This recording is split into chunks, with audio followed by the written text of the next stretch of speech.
Good morning to all.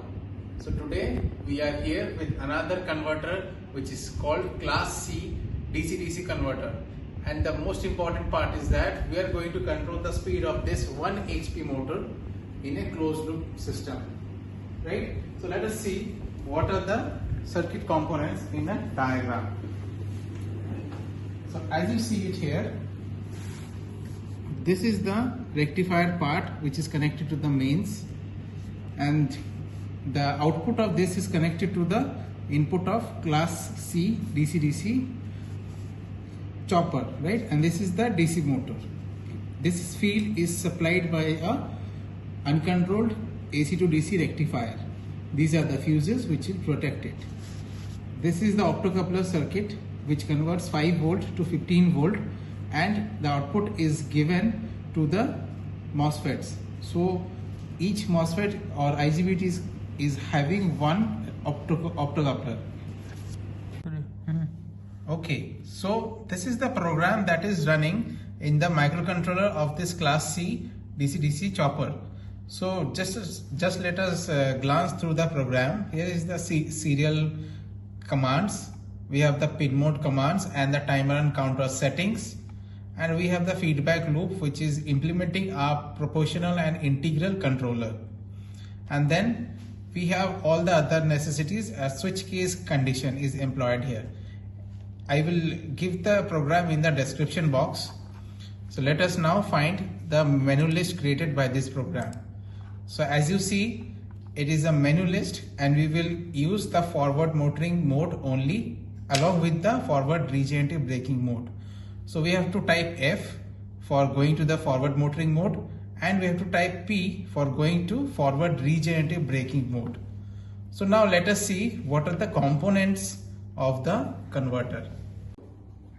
So this is the auto transformer. This is a 3-phase auto transformer. However, we have used the single phase only, and from here we will change the input voltage to the rectifier, right? So this is the rectifier board which is feeding the armature of the DC motor, right? So this is being connected to the Class C chopper, that is the power board is here, and the circuit diagram is obviously here. So this multimeter has been used to measure the armature voltage. This extra rectifier board is for creating the DC field for the supply, and the circuit diagram is here. These are the fuses which are used for protective purposes. Let's go to the ground floor. This is the transformer 1, 2 and 3. These two transformers are used for isolation purposes. So these two transformers feed their output voltage to the rectifier boards which are having LM7815 as their voltage regulators. So these voltage regulators are in turn feeding the optocoupler supply. Here we have used TLP250 as the optocoupler. However, this 12 volt DC is for supplying the Arduino in case we are going without the laptop. This is the Arduino board, and these are the snubbers which are used to transfer the heat generated for the switching loss. Right? 4 wires have come down and has gone to the DC motor. This DC motor is 1 HP in rating, and this is a specially designed simple DC motor which is coupled to the shaft of the bigger DC motor, and this is used actually to measure the speed. When this DC motor is rotating, it also rotates the small shaft of the DC generator, which is in turn creating a voltage. So these are the feedback wires for the speed. Now let us turn it on and see the closed loop operation. Hello. So right now we are going to start the system and see the performance of it. So Vashif, can you just turn on the power supply to the field? So the firing circuit has been turned on and the armature is also on, right? So here the armature voltage is initially at 18 or 19 volts. Now Vasif, can you please increase the power supply, the voltage level? So as Vasif is increasing it, you can see that the voltage here is actually increasing. So let's go to 150 volts. It's okay. So here we have an armature voltage of 178 volts. The motor is not the motor has still not started, right? So let's go to the menu list in the serial monitor. So we have to type F here. So capital F. Okay, so now we have entered the forward motoring mode. On the right side, you can see that this is the reference speed, and on the left side, you see this is the real speed. So we haven't given any reference speed. So the motor you see as it is completely zero speed, right?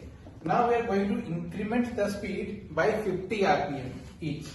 So the command for that has been set as I. So I. So let's increase it. So as you have started hearing it, you can see that the reference speed is 50 RPM and the real speed is oscillating around this 50 RPM, maybe around 49.35, right? So let me also show you the rotation of the motor in very slow speeds. So as you see, the motor is rotating at a very slow speed. So now let's increase the speed. So I have increased the speed to 350 RPM. As you see, the speed of the motor has also increased. So let's go to 1500 RPM step by step. So here we are at 900 RPM. So now 1300, 1400, now 1500 RPM. So here the motor is rotating at 1500 RPM. Now we are going to practice two types of braking. One is that when we will just switch off the power supply, and the second we will regeneratively brake it. So in each case we will actually track the number of rotations it takes to brake, right? So first of all we will go for unplugging the motor from the source. So the command for that is D. So right now as I say 1, 2, 3 stop, I will be turning it on. So 1, 2, 3 stop. So as you saw it took around 20 to 30 rotations for it to get stopped by the friction, right? So now we are again going to stop it at the same RPM in regenerative braking mode. So let's go to forward motoring mode again. So the motor is settling down to zero speed as the reference speed is 0 now. So right now we are increasing the speed slowly. Yes, the motor has started to rotate.